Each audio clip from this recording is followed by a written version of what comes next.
No, there was nothing promised to me for doing this interview. Excellent. Yes, everything that I say at this interview will be the truth. I met Donald Trump at some parties I attend that I was working for Mr. Jeffrey Epstein. There was about 3 or 4 times that I had encounters with Donald Trump. I was 13. The first time that I met Donald Trump was at a party at Jeffrey Epstein's mansion. There was an orgy going on, and he was kind of watching off in the distance, and he basically asked if I could come over and give him a hand job. And at first I wasn't very comfortable with it. This was like my first party, and I didn't think that was my responsibility. But my recruiter told me that I needed to do it, so I agreed to. And then he, I began to. Sorry, this is a little difficult, but before I gave him a hand job, he kind of slapped my hand away and said, "You need to use a glove." And the recruiter ran over and handed me a glove and said, "No one touches Mr. Trump's penis without a glove." So I needed to use a glove. I gave him a hand job, and then immediately after, he had an orgasm, he left, and I didn't see him again at that party. Jeffrey Epstein is a billionaire friend of Donald Trump's that was responsible for throwing the sex parties. I originally came to New York trying to be a model, and in my travels I met a girl named Tiffany there who was very interested in me and said that that's what she did, is that she helped girls, get what they wanted, and she could help me get into modeling. That she knew a lot of people that were higher ups, and that it would be no problem. And so that's why, but I would just basically have to come model at a couple of events and meet some people. It would be no sweat. So of course I went. That sounded like no big deal. And she was recruiting the girls to come to these parties, and they all looked, most of them were, my age. There was, maybe a couple girls that were maybe 14 or 15, but it seemed to me like we were all very young, so. Okay. Jeffrey Epstein knew that I was 13 years old. When he interviewed me, he asked me to get down to my bra, just my panties, and I thought that was weird, but modeling, maybe it was something about my figure. And he asked that I give him a massage. So then he asked me my age. He asked me, and I told him, told him that I was 13. I told him why I was there, and he basically said, "Well, you'll do. I'm sure that you'll fit pretty nicely here." And then he tried to basically slip himself inside of me, and I pushed him away, and I said, because at that point in time I still believed that there was models, and then there was the girls that did that. Like, I thought there was a separation. So I told him that I wasn't interested in that, but he said that I would do. And as far as Donald Trump, he knew that I was 13, and I believe that Tiffany told him. He seemed to take a liking to me because I was I was so young, and I was also a virgin. So I don't know. It seemed like he wasn't really into having girls that were liked by the other guys. He kind of, the whole glove. He kind of liked things to be his first. If that, for lack of a better term, but he was the one who wanted to get to a girl before everyone else did. Donald Trump knew that I was 13 because the first night that I was there, Tiffany actually suggested that she had a whole bunch of different wigs, and I expressed interest in them. I always told her that I would love to walk around with blue hair, and so I tried some on, and there was a blonde wig that she said that looked great on me. So I wore that wig, and Donald Trump had specifically asked about me because I remind him of his daughter, and she said, well, she's 13 as well. So he knew the first time that he saw me, but he took a liking to me because I look like his daughter. And the reason I'm coming out now is when it happened originally, I just wanted to forget about the whole incident. And when I saw that he was running for president, I felt that it was my responsibility to come out and tell our country what kind of man this person is. I don't think that he should even be the dog catcher, let alone running the greatest country in the world. After I met Tiffany at the bus station, she took me to, basically went to her house, her apartment, and got ready. I put on a blonde wig because it seemed fun to pretend to be someone different, but we went to the party that I was basically interviewing for, and Jeffrey Epstein was the one that was running the party. He had a quick meeting with everyone that was employed there, and then he had a private interview with me. The first time that I met Jeffrey Epstein, he did try to force himself inside of me without getting the go-ahead or anything, and then it was probably about the third or fourth party is when he basically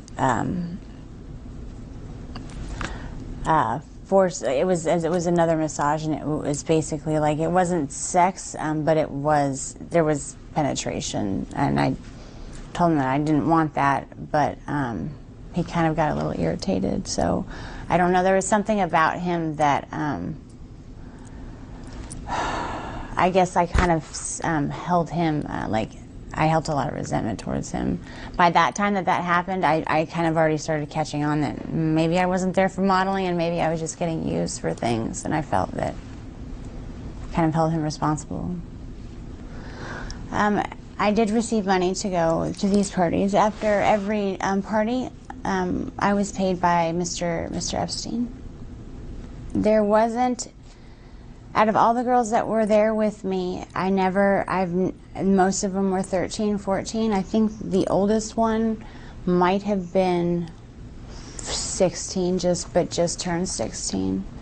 And she'd been there for a while. It was Tiffany.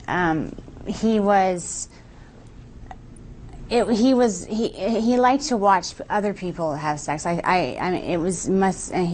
a germ, doesn't like germs, so he, rather than partaking, he just watches. So and Tiffany had informed him that I was the virgin, and so I was basically, so it was Tiffany who introduced us. Okay. Second time that I saw Mr. Trump was same scenario. He was onlooking at an orgy, and Tiffany came over to me and said that Donald Trump had requested that I perform oral sex on him, and I'd never done something like that with anybody, so I was a little nervous. So I walked up to him, and he was sitting there very proud, and I just kind of moved in that direction, and he kind of slapped me away and said, "What are you doing? You need to put a condom on," like I was some dirty filth or something without a condom. Tiffany ran over and handed him a condom and apologized, profusely, and said that would never happen again. And she looked at me and scolded me basically like a child, and said that, that's not how, Donald Trump always, anytime you touch his penis, it needs to have a condom on or a glove, and especially when it comes to performing oral sex. So I apologized, and then I performed oral sex on him. And once again, once he was done, he hopped up, and that's the last I saw of him at that party. It's like, once he's done, he's out. So. Okay. Okay. Sometimes before some of the things that I noticed that were weird with him was sometimes before the parties he would come over, and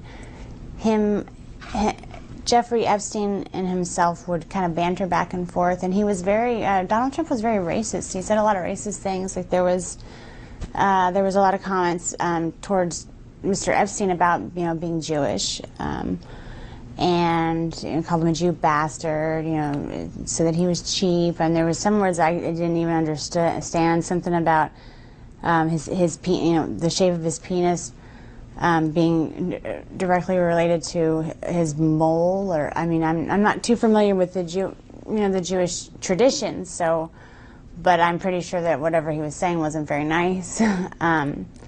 Also referred to, people of Hispanic or, Hispanic name, they called them spics. That was around the first time that the World Trade Center had gotten the bombed in the 90s. And he was, talking about the towel heads and how, we would just be better off if we, didn't let him in, or, basically got rid of every single one that was already here. And I felt it made me really uncomfortable, really, really uncomfortable. He also loved to call black people niggers, and Arabic people he called sand niggers. The only time that he tried to give me some money was our last encounter together, where he acted out a rape fantasy. I was forced to give that money back because Jeffrey Epstein paid us after the party. So, but he just gave me the money. I don't even know why he gave it to me. Maybe to make me feel more cheap, but it was a pretty it was a rape fantasy to him, but I wasn't playing. So. There was those 2 times, and then there was after the next thing that Tiffany approached me with was that he had a fantasy where he walked in on his maids basically making out, and that it was some type of fantasy for him. So she asked. I was at that point. I was like, I don't want to be involved with anything that has to do with him. But she's like, you are just basically the other one. So there's nothing that you will have to do. Just don't, he's requesting you to be involved. So I reluctantly, I felt like I didn't have a choice there. But it was basically he's walking in, his 2 maids. I was one of the maids. I was the white maid. And there was a Spanish girl, Maria, who was the Hispanic maid. And we were making out, and he walks in and he gets really angry and threatens to call immigration on Maria if she doesn't come over and make things right and give him a blowjob. So while she is over there giving him a blowjob, I am just trying to, I'm supposed to look scared, like, oh no, and cleaning up things and pretending like I'm trying to go back to my job as a maid. And then he's being so rude to Maria. I felt so bad for her. Even though I guess it just didn't seem like a fantasy. It didn't seem like it's the weirdest fantasy as far as that. He was threatening to call immigration on her, so that she didn't know how to, she wasn't even near going down to give him perform oral sex on him before he slapped her away and said, what are you doing? You need to put a condom on, and she's trying to, I'm so sorry, and he's like, you can't even understand what you're saying, just, speak English, he called her derogatory comments, and then he's like, you know what, you don't know what you're doing, have her come over and show you how it's done. And so I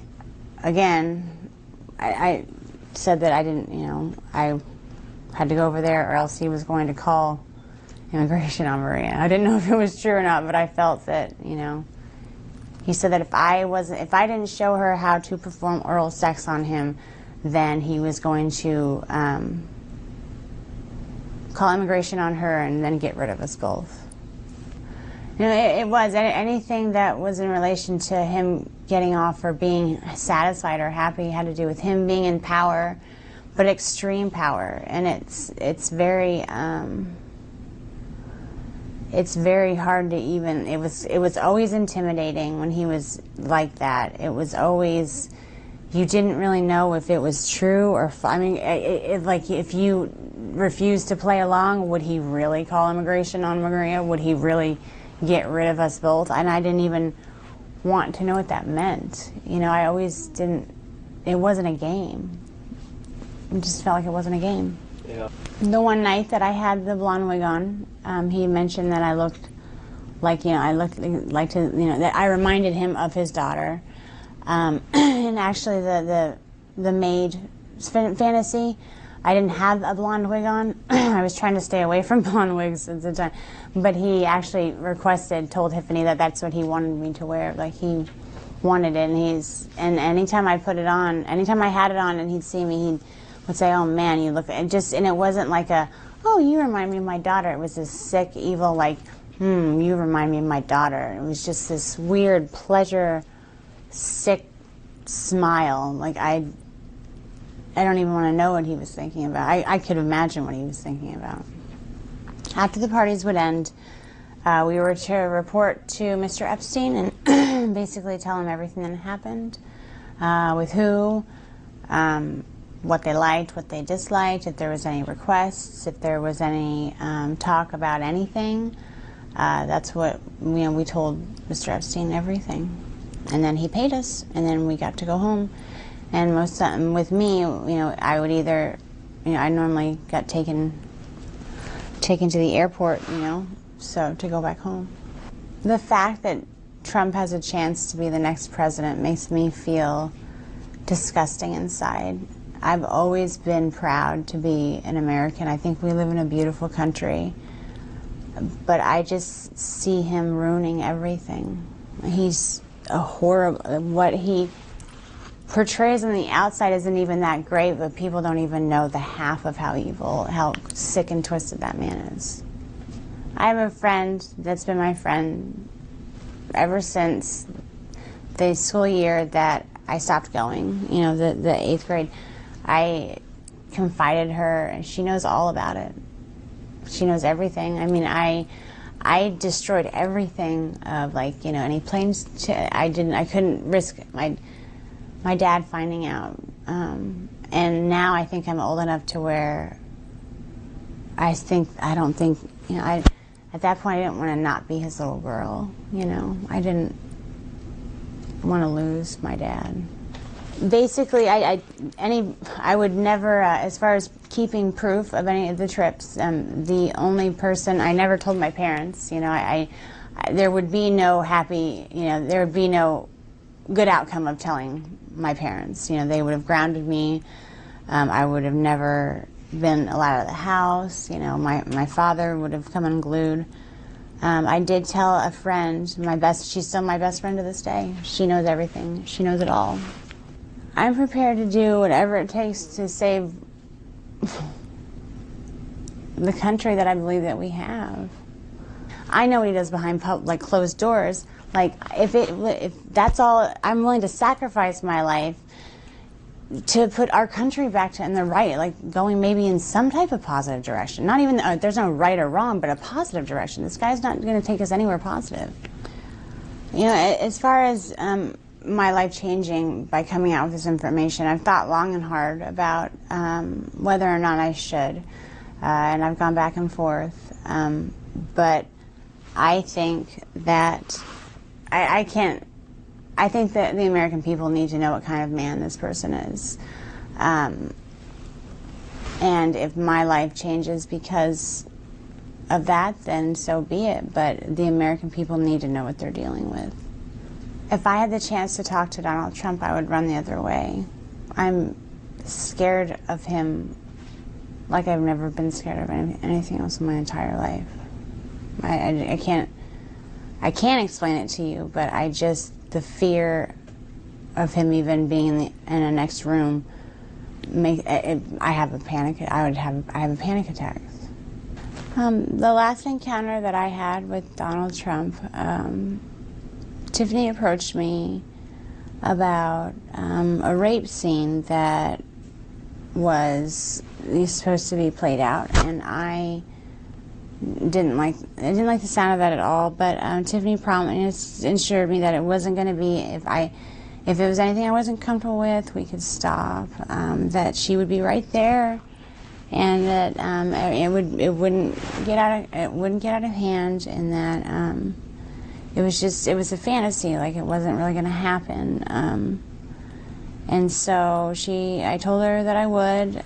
She basically, Tiffany was always nice to me. It wasn't that I trusted her, else and I wouldn't always trusted her or done what she asked me to. But she was there, and he came in, and I was basically tied to a bed with pantyhose, and he tied him, and they were so tight it hurt to even lay there. And I tried to say something, and it was like, he just, shut up, shut up, bitch. It was basically like he was being really, really rough, and I understand. It just didn't seem like a fantasy, and I started to get scared, and he was, basically ripping my clothes off, and I was actually I got freaked out. I told him that I didn't want to do this. I I screamed over for Tiffany. She was like, Mr. Trump, and she's only, this is scaring her. And he's like, oh, you shut up too. He just turned into this animal. It was like a completely different person. It was like everyone in the room was scared of him, and I was. It was like I couldn't do anything about it, and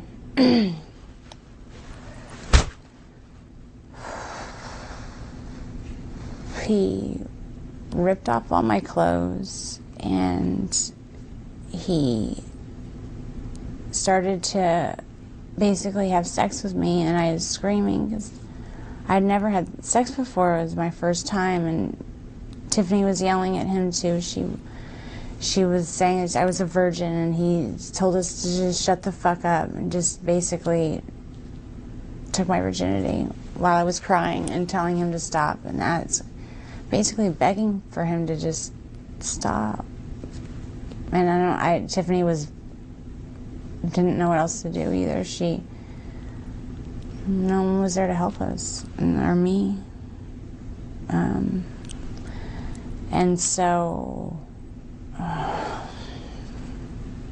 after the fact, he basically finishes it. It didn't take that long at all. But it was just, it felt like it was like 5.5 hours. It felt like it was an eternity. I don't even know how long it was, but he was done, and I was crying, and Tiffany was consulting me, and she was, apologizing. She told me that she just never put me in that situation again. But he comes over mad because I was crying, and he said that I should be thankful that someone like Donald Trump took my virginity. He basically didn't say took my virginity. He said I should be glad that someone like Donald Trump popped my cherry, and not some pimply little 14-year-old. And I just was like, what if I said, what if I get pregnant? Not even talking to him. I didn't want to talk to him. I was talking to Tiffany. And he said, well, you'll get an abortion then, bitch. And then just walked away. And I told Tiffany I needed to go home. I never went back again. I guess it's for you to decide, if I don't have any kids myself, because I'm afraid to have kids, because who knows what kind of damage they can get into. But if you have a 13-year-old daughter, And I mean, would you be okay with the person who's running our country doing that to your little girl? And I don't know. I just want people to know. I think that I have a faith in our society that we'll make the right choice.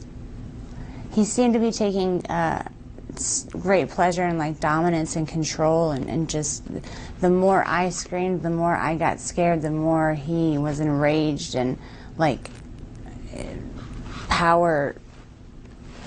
enraged with power, and it was like he was just charged with it. It was scary. My experience with Donald Trump has made it to where I can't be in a healthy relationship, much less I can't be in a relationship without myself sabotaging it. I don't do well. I mean, I've been in a couple of relationships. I mean, they're never of interest to me normally, but one in particular that was he was a wonderful man, and I completely, knowing I had like subconsciously, I couldn't even control myself. It was like I had to get him out of my life because, you know, I don't know why. It was like anytime anyone loves me, I don't feel worth it, or, you know, I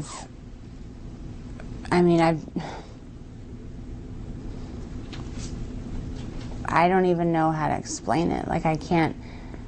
Friends, I can have acquaintances that, you know, guys that are acquaintances, but I just, you know, anytime it's maybe someone expressed anything else besides that, I can't. I take some type of pleasure, I don't take pleasure in it, but subconsciously, whether I mean to or not, sometimes I've meant to. It's like I've purposely hurt their feelings just so they'll never talk to me again. Like, I make sure that it's not ever a possibility.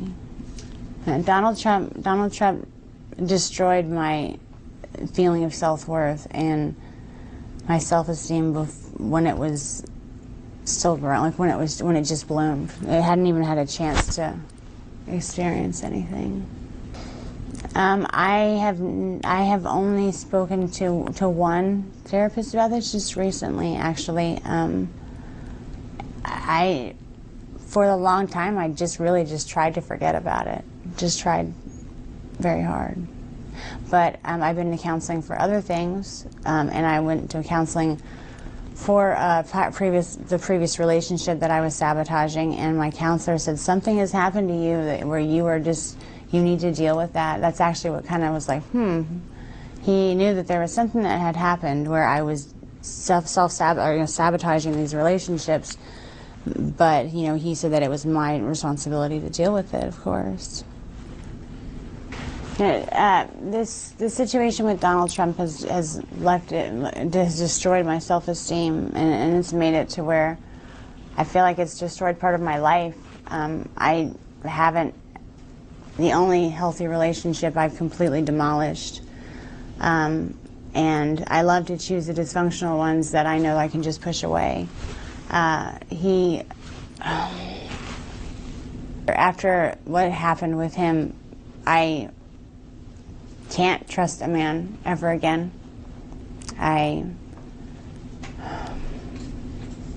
Thinking about it just makes me sick to my stomach. So when something so traumatic happens to someone that's so young, you never ever really get over it.